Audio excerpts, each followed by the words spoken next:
You're listening to the Cool Audio Podcast, your escape into the world of stories, sounds, and imagination. Whether you're driving, chilling at home, or just need a moment to unplug, we've got a story just for you. So sit back, relax, and let the journey begin. Mrs. Cooper's promise was a great temptation for Melody. As a girl from an ordinary family, of course she'd love to marry into a wealthy family. It was said even Chloe had married Jack as a girl from an ordinary family and become the Dawson family's young madam. Melody was tempted by this beautiful prospect, but, "Auntie, to be honest, your promise is truly a great temptation for me. Not only me, I think many women in the city are dreaming to marry Justin and marry into the wealthy and powerful Cooper family. So, I'm pleased to hear your proposal since it means you approve of my character." Mrs. Cooper looked at her but didn't speak. "But I think, to make a marriage successful, the two parties must either have matching family backgrounds or love each other. But I have neither. So, Auntie, I'm sorry that I have to disappoint you. Like I said before, I come from an ordinary family, but I know my limitations. The big gap between our family backgrounds is one reason, but the most important reason is that Justin doesn't like me. If he loves me, I might have the courage to have a try, but now, I don't want to do it because I won't be happy, and Justin won't be happy either." Mrs. Cooper wasn't angry at Melody's refusal. Obviously, the girl was quite eloquent despite her young age and ordinary academic background. Her words showed that she had given much thought to this problem. She had shown her courage and self-esteem by refusing Mrs. Cooper's proposal. The people who claimed the girl was a money lover didn't know her well. "So you'll become an actress no matter what?" "I just want to make money. In fact, I don't care if I can become a star or not. I'd be satisfied so long as I can make a good income with my abilities and make my parents' lives easier. I truly don't want to be helpless if they need money in an emergency, such as if they need a big surgery. I truly don't want them to work themselves into an early grave. That's enough for me." Then Melody stood up and bowed deeply at Mrs. Cooper. "Auntie, thank you for bringing me into Imperial Star." Then she left. Mrs. Cooper's eyes turned unreadable. Melody had a good character, but was also stubborn due to her young age. She left Imperial Star and went to South Side, intending to ask Chloe to help her dissuade Melody from going to the reality show. When she got to the hospital, she didn't see Chloe. "Hello, Director." Some young nurses greeted Mrs. Cooper politely. At Chloe's recommendation, Mrs. Cooper had been working here as the director of the charity fund.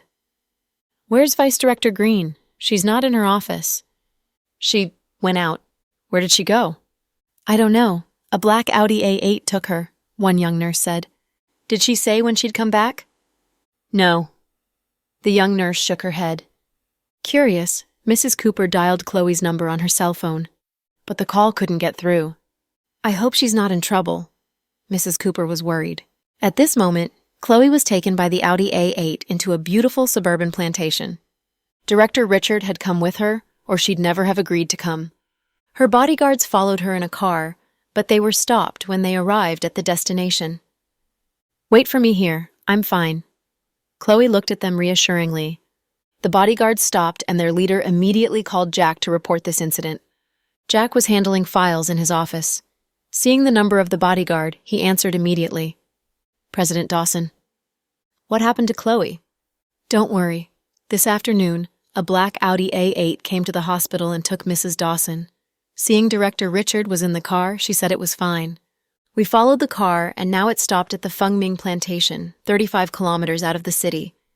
I think she's not in danger since those people allowed us to follow them. But still, I thought you need to know about this. Give me the plate number." "It's not a local plate. It's from the capital of the province, CF 378. The bodyguard told him the plate number. "Got it. Watch closely and keep me updated." Ending the call, Jack searched for the plate number immediately. Seeing the owner of the car, his eyes had a different expression in it. "He's here," Jack said, but he was sure the guy wouldn't do anything to Chloe, seeing how he had taken her in such a public way. Chloe and Director Richard were brought into a compartment with antique decorations. 5 minutes later, the door opened, and a gray-haired man dressed in a blue plaid shirt walked in. He looked to be in his 50s. His face was solemn, as if he was in a lousy mood. "You guys wait outside." "Yes." After the bodyguards left the room, the man walked over and sat down. Recognizing the man, Director Richard bolted up as his expression changed drastically. "Party secretary, you—" Sit down, sit down." The man waved his hand, and Director Richard sat back down in dread. Seeing Director Richard's expression and hearing his greeting of party secretary, Chloe knew this man must be Elsie's father, the big figure in the provincial government, Party Secretary Rue. "Party secretary? I didn't know you were here." Director Richard was confused. He had been picked up from his home and then driven to Southside to get Chloe. On his way here, he had been wondering whom he had offended and what the big fuss was about. When he saw Secretary Rue, he was scared. He had seen Secretary Rue once when he went to a meeting in the provincial government building, but there had never been any exchanges between them. "Don't be nervous. I summoned you here to ask about one thing."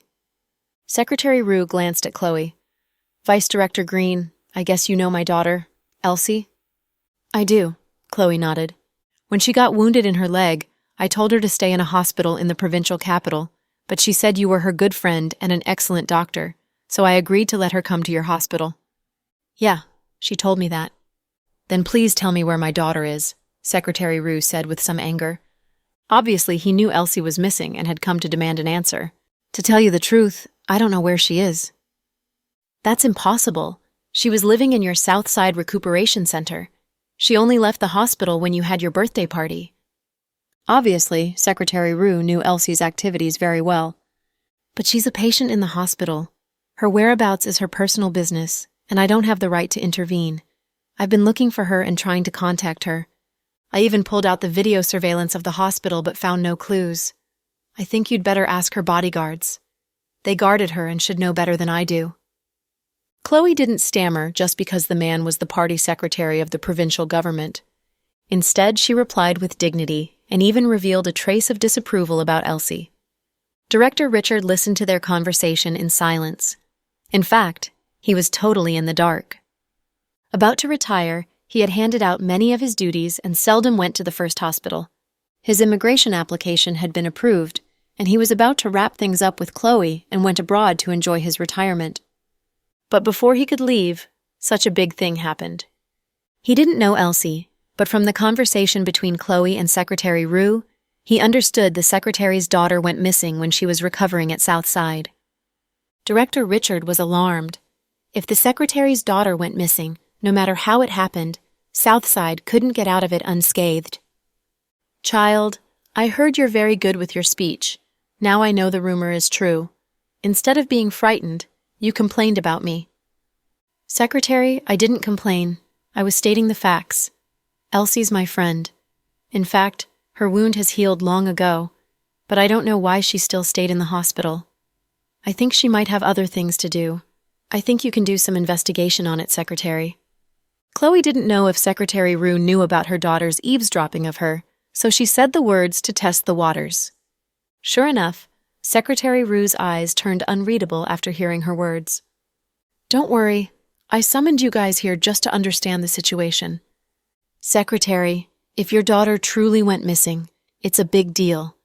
I suggest you get our local police to search for her." Director Richard said these words. But did the secretary dare to ask the police to search for his daughter? "I'm still trying to figure out the situation. I don't know if Elsie went for a trip on a whim or was kidnapped, so I don't want to act rashly. If she was kidnapped, getting the police to search for her would alert the kidnappers. I'll think about it." Secretary Rue lifted his hand and rubbed at his temple. As a father, he was truly worried about his daughter.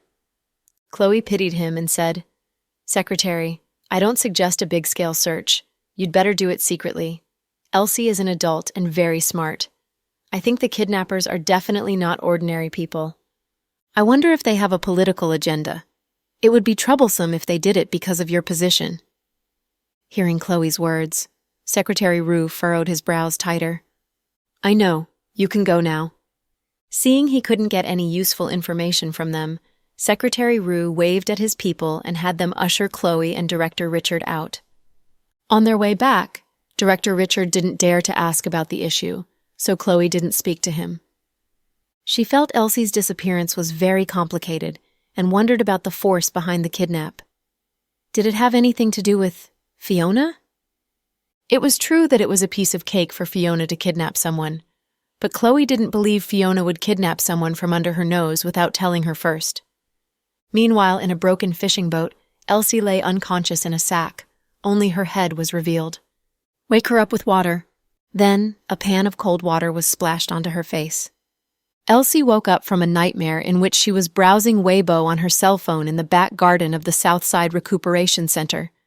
Then a man walked over to ask for directions, but before she could reply, she lost consciousness. When she woke up and saw her surroundings, she understood instantly that it wasn't a dream. It was true that she had been kidnapped from right under the nose of her bodyguards at Southside. "Miss Rue?" The man's voice sounded evil. Elsie looked up and was astonished when she saw his face. Andrew. Elsie hadn't imagined that she'd meet this man. What identity did the man have now? Outlaw? Chloe's deadly enemy? "You take me as him too. Unfortunately, I'm not..." "Hunter?" Elsie remembered what she had read about Andrew from the documents that her senior gave to her. Andrew had severe schizophrenia, and certain conditions could trigger his alternate personality Hunter. It was said most of the evil stuff and murders that Andrew committed were through the hand of his alternate personality. "It seems you know a lot about me." Hunter wasn't surprised that Elsie knew his name. Instead, he was pleased. "Why did you catch me? Isn't your enemy Chloe?" Elsie sold out Chloe in her first sentence, not wanting to bring harm to herself. "What a pity. In fact, I truly had no interest in you, but our master said we could catch you to force Fiona out." "Your master? Who is he?" Elsie's curiosity was instantly roused. If she could find out the people behind Andrew, she'd get credit when she reports it to the commander. "Don't be naive. How can people like you know about our master?" "Andrew." "No, Mr. Hunter. The problem is you must catch Chloe to force Fiona out. They are sisters. I've fallen out with those people. You got the wrong person." "Got the wrong person? No, how can it be? You even know the relationship between Fiona and Chloe. Elsie, you're quite a figure." Hunter stared at her with a faint smile. Elsie realized that she had spoken too much. Only a few people knew about the relationship between Chloe and Fiona. Even Justin and Noah knew little about it, but she blurted it out, making these guys suspicious. I'm friends with Chloe. She told me," Elsie argued. "Do you take me for a fool? I know Chloe better than you do. She'd never tell anyone about Fiona, except for Jack. Miss Rue, you're a daughter of a rich family and haven't been through hardships. I don't want to torture you. So let's get to the point. If you answer my questions willingly, you'll be fine. But if you refuse, our master might get angry, and you might be tossed into the sea to feed the sharks." Pointing at the sea around them, Hunter gave her a sinister smile. Elsie realized that they might be in the high seas, and she could be tossed into the water at any moment.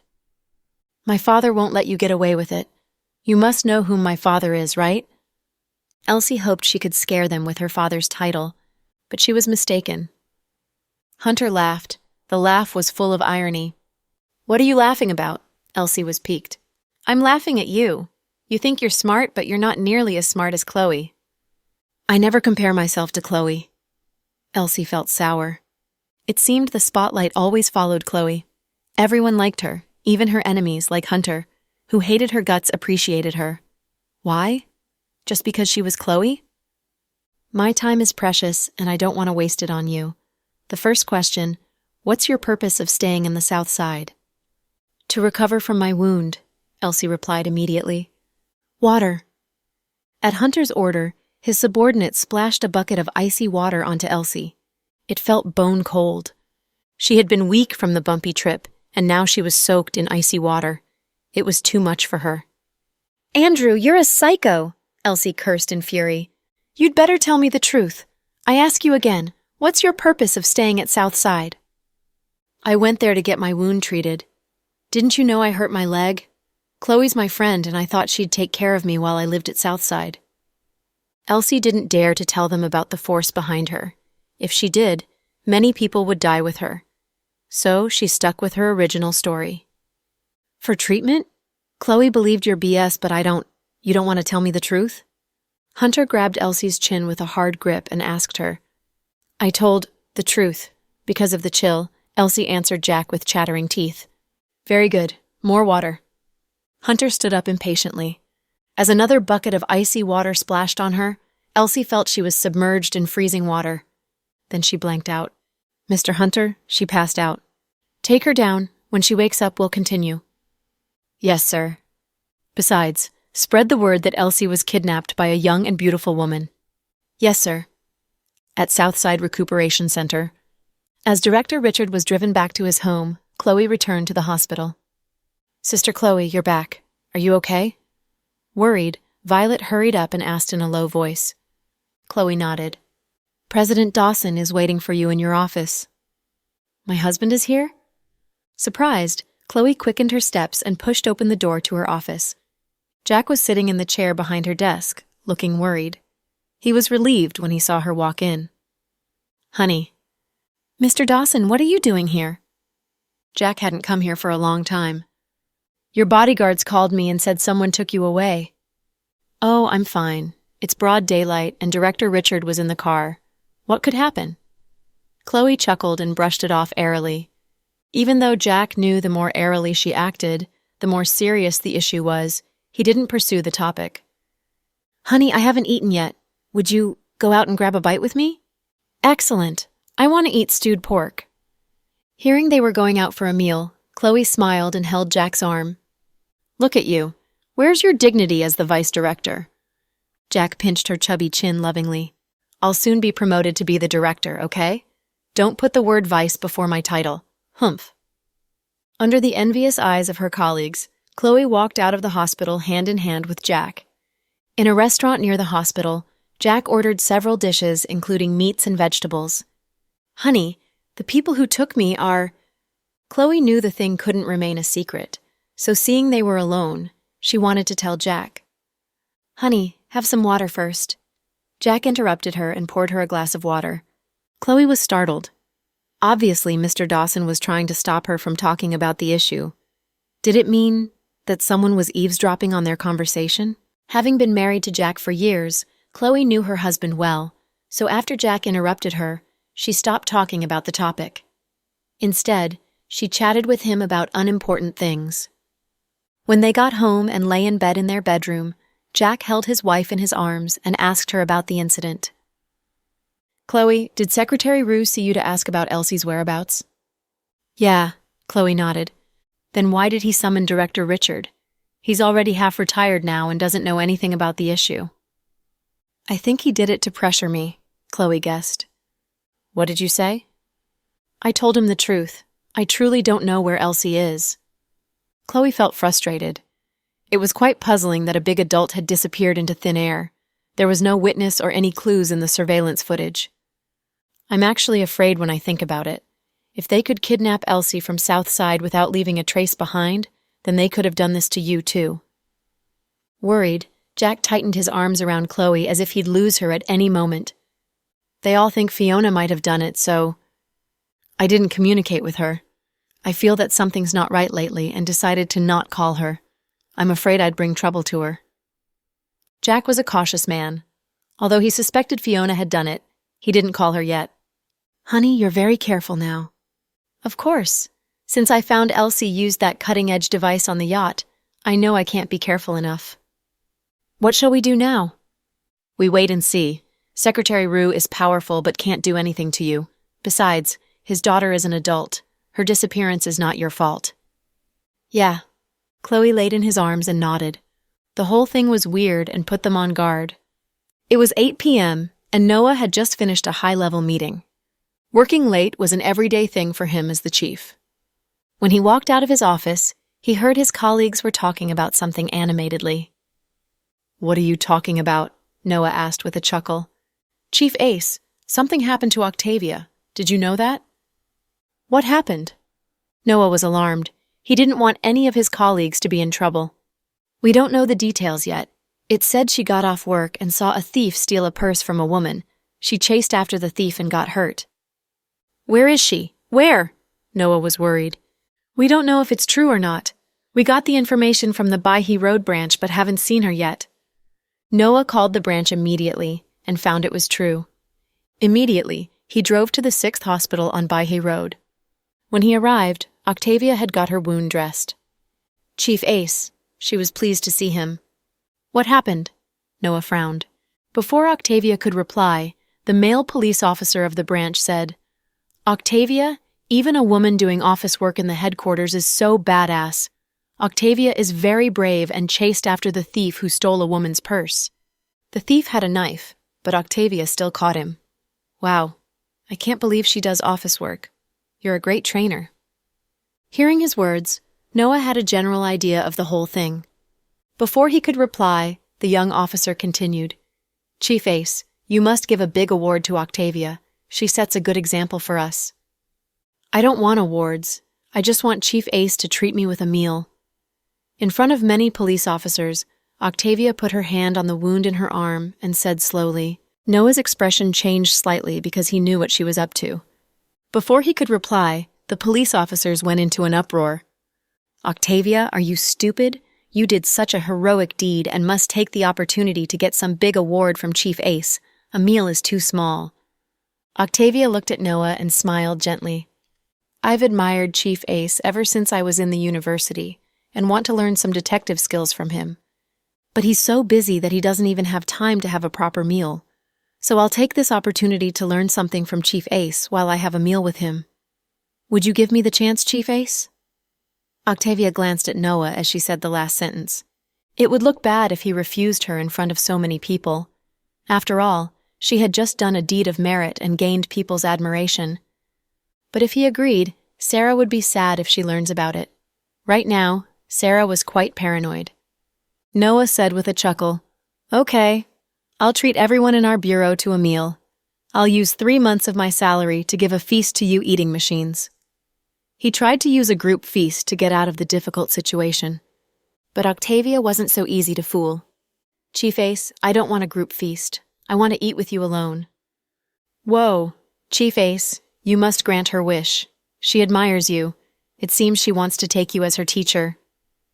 Octavia's blatant request and the urgings of the colleagues made it difficult for Noah to refuse. He sighed silently and agreed to Chloe's appraisal. Octavia was young but was full of tricks. No problem. I'll pick a time and we'll have a meal together. Noah agreed reluctantly. Octavia smiled. In the evening when Noah got off work, he got a call from Jack, who told him to go to the Dynasty Hotel, one of the star hotels under GK. It was Jack's own territory. When Noah entered the room on the top floor, he was surprised to see that Sarah and Ethan were in there too. What's up? You even got my wife and son here. Jack, are you having a gathering for in-laws? Noah took off his jacket with a chuckle. Dad, Uncle Dawson said he'd treat us to a feast of seafood. Ethan cut in with a laugh. Seafood feast? Is it a treat for us? I guess he's treating his wife and we're here to keep her company. Noah chuckled. He wasn't an enthusiastic fan of seafood, but Chloe loved it, and everyone around her knew it. Obviously, Jack had asked them here to keep her company. Do you want to eat or not? Stop babbling. Jack was relaxed when he was with Noah. They had bickered with each other ever since they were in high school. Of course I do. It's free food anyway, Noah cocked his head and replied. Little Bean and Ethan were happily playing a game on their cell phones, while Pudding browsed news quietly on her cell phone. Hey, our young rich lady Pudding, how's your stock speculation lately? Noah looked at Pudding in amusement. Dressed in a white sweater, red skirt, and black boots, she looked like a small princess with her long hair. Not bad, Pudding replied with a smile. You inherited your daddy's genes? I have no interest in doing business. My head would explode when I read those quarterly reports. You're lame. Do you want your son to be a policeman just like you? Sarah gave her husband a dirty look. We policemen are not lame. Without our protection, how can you live in a peaceful society? Dad, but I still don't want to be a police officer, Ethan cut in. See? Even your son doesn't want to be a policeman. Our Ethan has great ambitions. Sarah touched her son's head lovingly. What do you want to do? I want to open a cake shop with Little Bean, Ethan said cheerfully. Noah. Honey, is this what you call great ambitions? The cake shop can be a chain enterprise. If you could make it into a Michelin-starred shop, you'd be rich, Sarah argued. At this moment, the door opened and Chloe walked in. Dressed in a simple black windbreaker, she looked the same as before, except for her belly. Vice Director Green, you just got off work? Noah asked. Yeah, they put in a surgery at the last minute and I went to check on it. It's fine. Now let's eat. Waitresses began to bring dishes to the table. The kids ate a little and went to one side to play, leaving the 4 adults to chat over the meal. Patiently, Jack peeled shrimp for Chloe and placed the meat carefully onto her plate. Honey, I want to eat crabs. No, they are too chilly for you. Only one, please. Just one, Chloe begged. No, last time you ate only 2 legs but still had an uncomfortable feeling in your stomach for a long while. Jack was stern. Ahem, you invited us here to see you PDA, right? Yeah, all these years we've watched loads of PDA from you guys. Sarah agreed with her husband. You should feel honored to have watched our PDA for years. Chloe chuckled. To be honest, I'm now tired of watching it. It's too sweet for my taste. Noah sipped his beer. You can close your eyes, Mr. Dawson spoke cuttingly. How can you treat me like this? Forget it, honey. We should focus on the food and ignore them. Sarah continued to eat. Then Noah remembered the thing with Octavia. He coughed lightly and said, Honey, I've got something to tell you. Speak. Here's the thing. Today, when I finished a meeting... Get to the point. Sarah picked up a crab and began to eat. The point is, I agreed to treat Octavia to a meal. It's fine. I have no problem with it. Honey, you're not angry? No. Haha. I knew our Sarah is cool outside but warm inside. You're the most generous and understanding. Before he could finish, Sarah said, When you come back from the meal, what do you want to kneel on? Nails or prickly pear cactus? Ha ha! Chloe laughed out loud. I think a board of nails will be better. This came from Mr. Dawson. Jack, you're vicious. Noah felt like crying. He had known his wife wouldn't be so agreeable. Chief Ace, what tricks did Octavia play on you, making you treat her to a meal at the risk of your life? Chloe got to the point quickly. She put emphasis on the words, at the risk of your life, which was totally fitting to Noah's situation. Dr. Green, you're indeed the wise one. Pleased that Chloe got to the key of the issue, Noah dragged his chair closer to her. Stay away from my wife. Damn it, I can't believe you're jealous. Hearing Jack's warning, Noah was exasperated. Come on, help me. I truly don't want Sarah to misunderstand me again. She was horrible when she was mad during those few days. Noah didn't want to go back to those days when his car and clothes got downgraded and his credit cards were confiscated. Tell me about it, Chloe asked Noah with a chuckle, forgetting about the crabs. Sarah ate the crab and pretended indifference, but she heard every word Noah said. Noah told them the whole thing. I told you this woman is a high-level scheming batch, Chloe commented. Chloe, I think we were too gentle with them. We should have barged into her home and told her parents what kind of batch their daughter is. Sarah was furious. Calm down. She hasn't done anything to your husband yet, so you don't have any evidence to lecture her. She's very smart. The shameless, seductive batch. Sarah cursed vulgarly. She had a very low tolerance for homewreckers and would get furious when she saw such characters in TV series. It wasn't that she was a self-righteous person. She just hated to see the family tragedies these women caused. Didn't you agree to eat with her? Go ahead, Chloe said calmly. Damn it. Chloe, are you a moron? Why should he treat her to a meal? We all know she's a scheming batch. Sarah disagreed. Calm down. Listen to me. I've not finished yet. Chloe shook her head in resignation. Sarah was as hot-tempered as before. Fine. Go on. Mr. Dawson had no interest in the family conflicts and didn't join in. Instead, he concentrated on pouring ginger tea for Chloe whenever she ate some shrimps, so she would get chilly in her stomach. Noah agreed to eat with her but didn't say where, right? I think, Sarah, you can prepare some dishes and invite her to eat in your home. What? You want me to cook for her? Sarah exploded. If you don't want to cook, you can order takeout. Anyway, you must eat at home. No, I'll feel sick when I see her. How can I let her enter my home? I want her to back out herself. During the meal, you two must do as much PDA as possible. In between, you can give her some veiled warnings and embarrass her. Chloe thought this time Sarah could give that girl a good lesson. Good idea. The beauty of it is that Sarah will supervise the whole thing and won't misunderstand me. Noah liked this idea very much. Sarah was reluctant, but she must admit that it was better than letting Noah eat the meal with that woman in a restaurant. On the side, Little Bean and Ethan, who were playing games, had heard the conversation. "Ethan, your dad truly has another woman. I heard it. That woman will even come to your home for dinner." "Little Bean, will you despise me?" "Why?" Little Bean looked at Ethan innocently. "Because my dad is a chief with scandals." Ethan lowered his head in guilt. "Your dad is your dad and you're you. Don't worry. Be strong."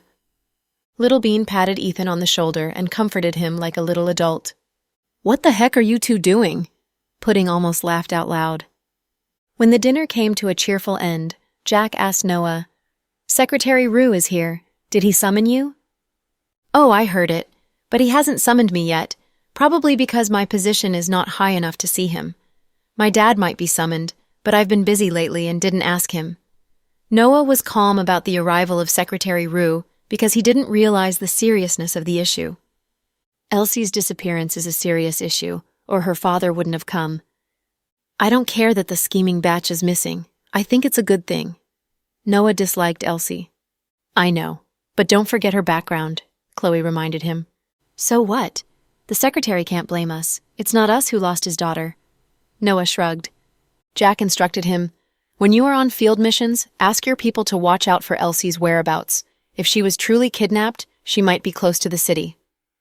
"Okay, I'll keep you updated." After the cheerful dinner, they went back to their respective homes.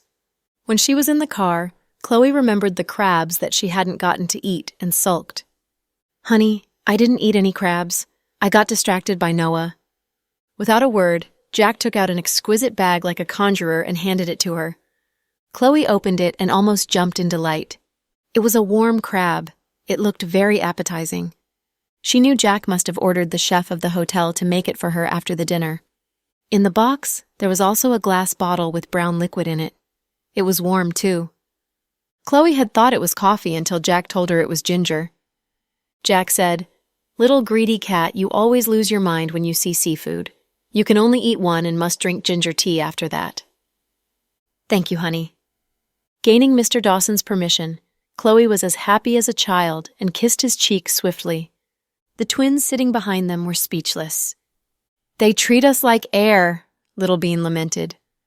"From birth until now, we've been fed their PDA more than the rice that Ethan has eaten." Pudding was resigned too. "What can we do? They love each other so much, which explains the existence of our younger brother. They must be careful with the results of their love. Mom, I hope you won't have more babies after our younger brother. We won't have a fourth baby in our family, right?" Pudding asked Chloe earnestly. "Of course there will be more. We'll have the 5th, 6th, and 7th. You guys are big sisters and must take care of your younger siblings," Chloe teased them. Jack smiled but didn't speak as he drove. He felt the happiest when he heard his wife and children's laughter. On the other side, ever since Melody was registered in the reality show, she had been practicing harder than before. While she wasn't practicing, she'd help run errands for the performance department. But people were snobs. After President Cooper personally appointed Melody to enter the reality show, she had officially defeated Yaru, whose popularity had been on the rise, so no one dared to use her to run errands. They all cozied up to her, knowing she'd be wildly popular after the show was aired. After her colleagues went off work, Melody stayed in the dance classroom alone to review and practice the steps her teacher had shown her today. She focused all her attention in the dance and didn't notice the figures at the glass door. Miss Melody has a great figure, and appreciated the elegant dancing figure as if he was admiring an artist. "What, you like her? I can set you up." Mr. Cooper looked back at Anne. "Boss, please stop yanking my chain. I really can't handle Miss Melody." "Funny, as if you can handle Fiona." Justin didn't mean anything by his response, but Anne's eyes flashed with a complex emotion. He liked Fiona. He really liked Fiona. The the kind of like that grew over time. Especially after he found out her real identity, he put her on a pedestal and worshipped her like a goddess. He no longer dared to wish for a chance to confess to her, or even have any contact with her. All he wanted was to see her as much as possible. During Chloe's birthday party on the boat, when the three of them were beaten up by the maniacal Andrew, it was Fiona who descended onto them, saving their lives like some heavenly being. What a spectacular fight. That kind of skill, that kind of presence, and would never measure up to her in this lifetime. He thought about the amount of hardship she must have endured to be that skilled at such a young age. She must have gone through hell. Because of this, his heart would hurt whenever he imagined her childhood. Who was he to worry about Fiona, though? Fiona's world was untouchable. It was a realm beyond even Justin. It was a warring world at the international level. Terrorists, South African drug lords, the Golden Triangle, Syrian oppositions, the Triads, the Taiwanese Julian gang, the Malaysian Dato internal war, all of them. It was like an endless movie. I didn't mean to bring it up. Justin regretted joking about someone that meant as much to Anne as Fiona. He knew he went overboard, so he apologized. Relax, boss. I'm not that sensitive. The image of Fiona's beautiful face flashed across Anne's mind. He really missed her. Melody's pretty hard-working. Chloe is a pretty good judge of character. Although Chloe never said it out loud, Justin knew how much she liked Melody. She would always show the latter respect in any situation. Not only does Dr. Green think so, I think so too. Miss Melody is great. She's very dignified. She could totally live off of her face, but she wants to live off of her talents. I agree with that. Justin nodded. Melody's looks were considered outstanding even for the capital city, not to mention their city. She could probably get her hands on a rich man and receive anything and everything luxurious. Back when Justin investigated her, he'd discovered something interesting about her. When she was in her second year of university, there was a businessman from Hong Kong that was about 40. He was young, incredibly rich, even owning a part of Macau's casinos. The rich man always had a liking for female celebrities, having almost 10 as his sugar babies. He somehow met Melody by chance and began his crazy courtship ever since. However, he never did succeed. Apparently, one time, when Melody was getting off school, the rich guy blocked her school entrance with his multi-million race car. Feeling superior, he asked, "Melody, want me to buy you a watch?" Melody stared at him for 3 seconds and questioned, "Bro, are you this kind to your mother?" Her question embarrassed the rich man to his core. He was so mortified he stopped the courtship. Many of her classmates thought that she was an idiot for doing what she did. She could have instantly found fame and fortune, but she opted for the difficult, step-by-step path to success. President Cooper, since you already know everything, that Miss Melody's not Dr. Green's cousin, that this was all Madame's plan, why didn't you ask them about it? Justin had already found out the truth, but he kept his knowledge hidden. He wasn't even mad, and thought that his boss wasn't acting himself. Usually with Justin's hot-headed temperament, he would have told everyone what he knew and gave Melody a piece of his mind already. After a moment of silence, Justin looked at the hard-working dancing shadow inside the glass room. Actually, she really is a hard worker. That was Justin's comment. Truthfully speaking, Melody's family wasn't that bad. Although they weren't rich, they weren't exactly impoverished. They were just a very average family. Melody was simply too filial. She really felt for her parents, and that was why she wanted to make so much money. She also knew right from wrong, wanting to earn money the right way, through hard work. People like her were a rare breed in the present world. A nice way of describing people like her was having good values, but a more critical way of describing people like her was stubborn and bullish. However, even if she was stubborn as a bull, Justin respected Melody. He respected her because she was grateful. She understood her parents' hardships. After the car accident, Justin felt even more guilt. So this time, whether it was appropriate or not, whether it looked good or not, the chance to participate in Dancing Allure had to go to her. Justin and Anne stood outside for a while, ultimately choosing not to bother her. After Melody finished practicing, It was already 7:30 in the evening. She returned to her residence. Rory was still out. Exhausted, she took off her shoes and socks, preparing to go to bed. Suddenly, she heard a knock on the door. She opened the door curiously, surprised at the sight of Yaru. "Can I help you?" Melody asked, clearly annoyed. "We need to talk." "I don't think we have anything to talk about." Melody immediately rejected her. "Just talk to me. What if it's good for you?" Before Melody could reply, Yaru squeezed her way through the door. Melody had no choice but to close the door behind them. "What do you want?" "This is my first time in your dorm. Aren't you going to give me a drink?" Yaru sat down on Melody's bed and crossed her legs as if she was the most beautiful woman in the world. "There's water. You can pour a cup if you want some. There's also Coke in the fridge, but it's $3 a can. You're not my friend, and I don't need to give you anything." Melody was beyond impolite. "Haha, you're definitely from a poor family. Even arguing over a couple of bucks. How small-minded." Yaru scoffed. "I treat people the way they deserve to be treated. If it was anyone else, I would give them an entire box. You? No, I don't really like you." Melody was frank as could be. "All right, I'm not very fond of you either. Let's stop pretending then and I'll come out with it. I want you to drop out of Dancing Allure." "Drop out? Why?" Melody thought Yaru was dreaming. Without speaking, Yaru took out a couple of stacks of cash from her Chanel bag and threw them onto the bed. "What is this?" Melody furrowed her brows. "Here's 80,000. That's just the down payment. Once you leave the competition, I'll transfer 220,000 to your account. You have my word. If you're afraid I'll go back on my promise, I can write you an agreement right now. What do you think?" "Melody, aren't you desperate for money? 300,000 is more than enough for you, right? Exit the competition. You can tell President Cooper that your leg is hurting and the money is yours. What do you think?" 300,000. How generous of you." Melody knew how rich the Yaru family was. That was why Yaru was so free to do whatever she liked, bossing people around while still being a rookie at Imperial Star. She also knew that Yaru had Kira's agent to back her up. She had connections to the upper level of the company.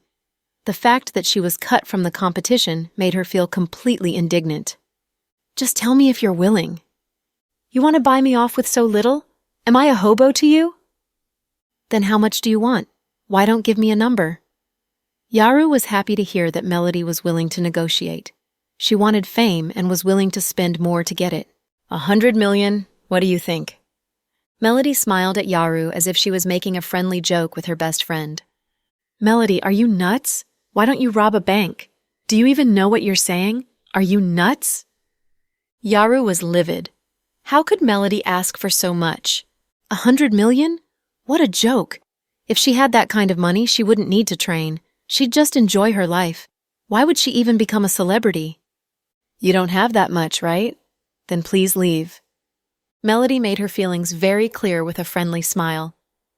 "Melody, just because you slept with Justin, you think you're worth something? President Cooper has a lot of women. You're nothing but a notch on his belt. Do you really think you'll have chances like these after he's bored with you? Plus, with your talent, you don't even have fans. You'll be eliminated on the first round of Dancing Allure. Do you know what kind of contestants are competing in Dancing Allure? They're all popular new and upcoming stars. Do you enjoy embarrassing yourself?" "Yes, I enjoy embarrassing myself. Why do you care?" "You're so selfish. You don't even care about the chance, but you don't want others to have it. I have no idea why President Cooper likes you." Yaru was about to explode from rage. If it wasn't for her agent's reminder telling her not to lose her cool, she would have lost it already. "Yeah, I don't want you to go even if I'm not going. President Cooper handpicked me. What are you going to do?" Melody crossed her arms and stood her ground in a loose sweater. Yaru seethed at the sight of this. With a closer look, even her lips were trembling. "You'll regret it if you don't take this money. If you go to the show and get eliminated in the first round, the company will never promote you again. When that happens, President Cooper will no longer favor you, and you'll have no other choice but to work as a random staff member in the company. It's better to take this money now and find an excuse. You'll save face that way." Yaru suddenly remembered what her cousin told her. She wanted to use these words to persuade and move Melody. Unfortunately, the latter wasn't one to be moved easily. Hurry up and go home. I honestly don't want to talk to you anymore. Your background isn't in dance either. You think that your face will save you in the competition? Everyone's going to dance in the competition. Do you think losing will bring you any good? Plus, I'm not as famous as you. You're right, I don't have fans. So I'm not afraid to lose. With that, Melody opened the door, too lazy to say more. Seeing Melody so stubborn, Yaru slammed the door and left. Rich princess throwing a hissy fit, so annoying. Melody really didn't hate Yaru. She really didn't care enough. Yaru was asking for it, however. She was always bothering her. This time, for example, the fact that she didn't get selected to go on a survival show made her completely bonkers, even turning to bribe Melody with a boatload of money. Truthfully speaking, not only would Melody turn down hundreds of thousands, she wouldn't give up this chance, even if the woman offered her millions. Maybe she'd reconsider if Yaru offered her 12 million. Haha. At the thought of that, Melody laughed. She then cooked herself a bowl of ramen. With Rory gone from the dorm, she didn't know what to eat. Inside a dark bar in the city. What do you want? I'm still busy. Gavin was obviously annoyed. He didn't want to bother with the woman in front of him. Wow, you're more devoted to Zuri than I thought. Is it really worth it? She's second-hand goods. She's divorced and Case wrecked her to the point of infertility. Don't you care? Brenny's words were always as foul as her face. Brenny's words infuriated Gavin. He smashed his wine glass. What the hell are you saying? Don't talk about Zuri like that! While it was true that he was only after Zuri for her family's business in the beginning, after he got to know her more, he discovered Zuri's gentle heart. She was both uncomplicated and sensitive, and needed, more than anyone, a sense of security. After she left Case, her life became better and more spectacular. Now her reputation among the elite social circle was improving day by day. Even his relatives, his own aunts and uncles, would talk about how sensible, intelligent, and beautiful Miss Blake was. No one was made of stone. Somewhere in the midst of chasing Zuri, Gavin really fell for her. Of course, Zuri wasn't interested in him, and he blamed it all on Case. In reality, Case didn't do anything to mess with their relationship, and shouldn't have been blamed for anything. All right, if it makes you unhappy, I'll shut up. Calm down. Brenny grabbed onto the pair of hands on her collar.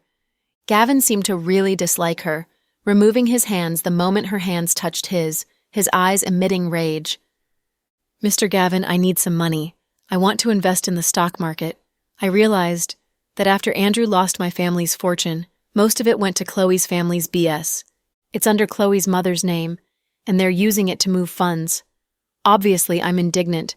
They belong to my father after all, and I want to claim them back. That's your business. Why should I help you?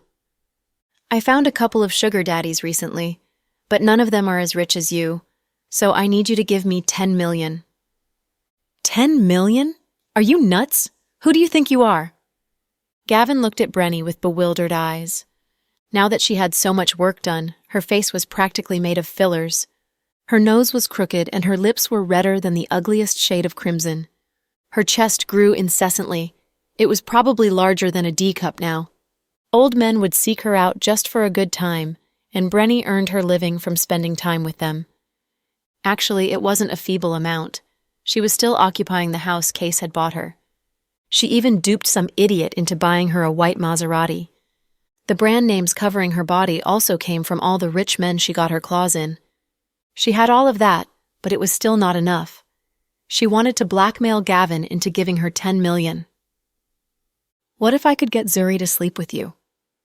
Gavin wanted to say a lot more, but Brenny's words made him swallow them all. He wanted to give her a piece of his mind, but what she said made him waver. Don't worry, you don't have to give me the money now. Once she's yours, once you're engaged, you can pay me then. Brenny looked very confident. You're sure about this? Gavin wasn't fully convinced. Mr. Gavin, relax. If things don't work out, you don't have to pay me a penny. How's that? Tell me what you're going to do first. Gavin didn't trust Brenny, but the thought of having Zuri all to himself tickled his fancy. Not only will you have her, you'll get her family's approval too. They'll make her marry you, if you follow my plan. Stupid batch. If you lie to me, I'll skin you alive. Gavin didn't forget to threaten Brenny. Ha ha! What are you saying? I wouldn't dare to lie to you, Mr. Gavin. I'm very aware of the powers you hold in this city. Brenny's laugh made her plastic face look even scarier. Then, tell me, what's your plan? In the end, Gavin wasn't able to fend off Brenny's silver tongue. The Chase Corporation. With Justin's funding, Case was able to quickly turn around his fate and pull his company out of the slump. Afterward, he placed heavy focus on the business and always worked straight into the night. The last time he saw Zuri was during the birthday party. In the blink of an eye, a long time had passed. 8 p.m. in the evening. After he finished his work for the day, Case looked at his watch. It was still early. He wanted to ask Justin out for a drink, but for whatever reason, he messaged Zuri instead when he picked up his phone. Zuri! Here, Zuri replied instantaneously. Have you gone to bed? It's still early. Who sleeps this early? Then, want to come outside and eat something? I recently discovered a river snail rice noodle place on T Street. It's really popular. The taste is very authentic. Remember when you used to talk non-stop about it back when you visited Guilin? Once you care about someone, everything they say becomes important. Thinking back to the beginning of their marriage, Case would always be too busy to spend time with Zuri. She'd always wanted to travel, but he would always say that he had no time. Eventually, Zuri traveled to Guilin with her friends for some 15 days, returning with a craving for river snail rice noodles. Although it smelled a little bit odorous, it tasted delicious. It was a spicy treat for the taste buds. Back then, Case didn't pay any mind to it. Now, hearing his assistants mention river snail rice noodles, he was suddenly reminded of Zuri's love for the food. Okay, I love river snail rice noodles. I've always ordered it online, but, of course, the taste is not as authentic. Let's see how good this place is. Not making things awkward, Zuri immediately accepted his suggestion. I'll send my driver to pick you up. Case wanted to pick Zuri up himself, but knew that his appearance near her condo would cause people to talk. If the paparazzi snapped a picture of them, Zuri would certainly get scolded by Brenton. That was why he proposed to send his driver. No, I'll drive there myself. My dad heard something about me wanting a car, so he immediately got me one. Uncle Blake always dotes on you. It makes sense. Then give me the address. I'll drive over there later. All right, I'll see you later then. Zuri was much more independent now. After she messaged Case, she immediately began to doll up. Other than the Mignon Mountain mansion she shared with her parents, she also owned a 1,700 square feet house in the city. The house belonged to the Blake family and was renovated to be very artistic. Zuri would often spend her time there. After getting ready, Zuri went downstairs. At the sight of her brand new orange Lamborghini, she felt amazed. River snail rice noodle and seeing Case? It was the kind of excitement only she could understand. To Zuri, it was ineffable happiness. President Chase, what are you so happy about? Seeing his boss giggle, Case's assistant was more than curious. When you care about someone, you'll care about everything that's related to them, right? Case asked his assistant. His assistant looked more than confused. Yes, I guess so. Everyone's been working so hard, doing overtime all the time. I'm giving you double the bonus this month. Wow, thanks, boss. Everyone was excited at the announcement. Case drove straight to the restaurant, excited to meet Zuri. Suddenly, his phone rang. It was a number from abroad. After he picked up the call, his expression heavied. Thanks for tuning in to the Cool Audio Podcast. If you enjoyed the story, don't forget to like, subscribe, and share with a fellow story lover. Until next time, stay cool and keep listening.